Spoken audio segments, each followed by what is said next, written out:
fidgeting. I'm trying to. Hello, greetings from sunny Southwest Florida. Thank you for taking the time to listen to this application for grant monies. My name is Adam Inlow. I'm an engineer here at Northport Fire Rescue. I am currently on Truck 84 as the engineer on A shift, and I am on the TRT team. I'm on a peer support team. I'm an FTO, and I'm one of the instructors here for the department. I've been in the fire service for 22 years. I started back in 2000 as I'm completing my 22nd year this year. Like I said, here for the city of Northport, we're the Northport Fire Rescue. We are a combination department. We do fire and EMS. We offer ALS transport service along with the fire protection. We have 6 stations covering 115 square miles. We are the second largest geographical city limits in the state of Florida, second only to the city of Jacksonville.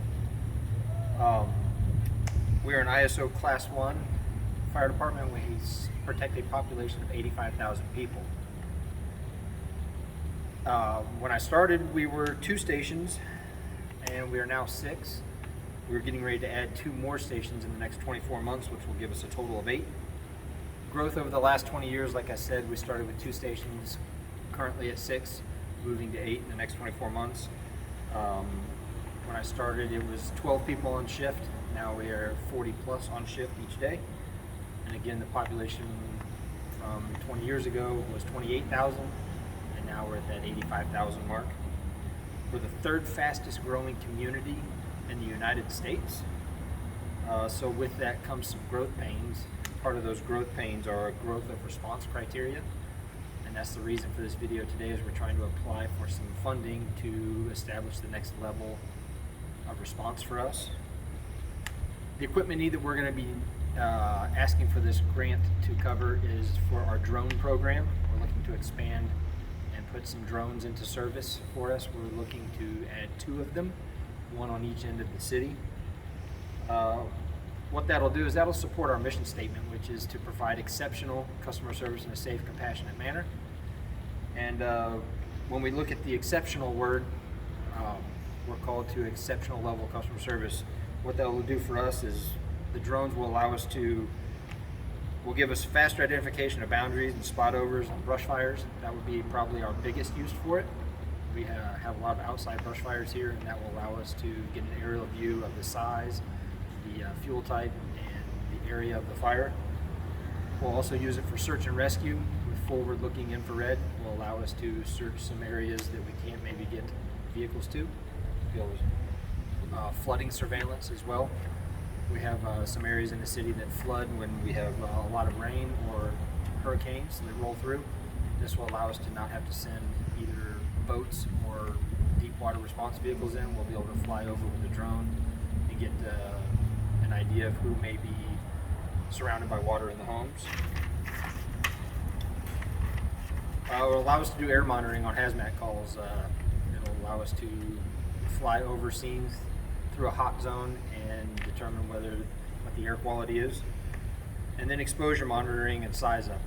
These large multifamily apartment complexes that we're building, we currently have 4 under construction in the city now.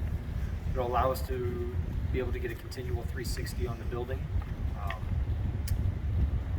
We can fly a drone around and have a size up in seconds versus several minutes for somebody to walk around or wait on a radio report back on conditions. Why we're applying for the funding for the grant, we're in a time where every dollar counts. When every dollar counts and is being scrutinized on spending, we have to be efficient on the way that we spend money. And if we can use the money that we have in our daily budget for other things like the ALS coverage and stuff like that, we'll be able to use this funding to establish the drone program with little impact on year's coming budget. It will be a deployable resource for us too, so the funding will be able to be billed. Efficiency. When every second counts, the drone program will allow us to not have to rely on people. We'll have one person that can be able to do a set of eyes that maybe 2 or 3 other people could count on, so it'll be more efficient for us.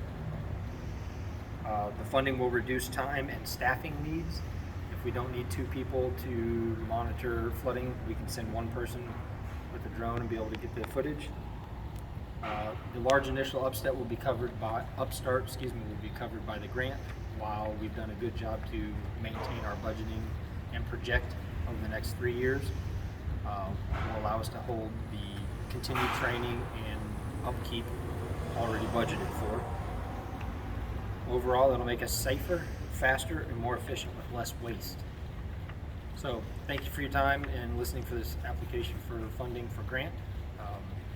It's in an effort to, again, reduce spending and make us safer and more efficient.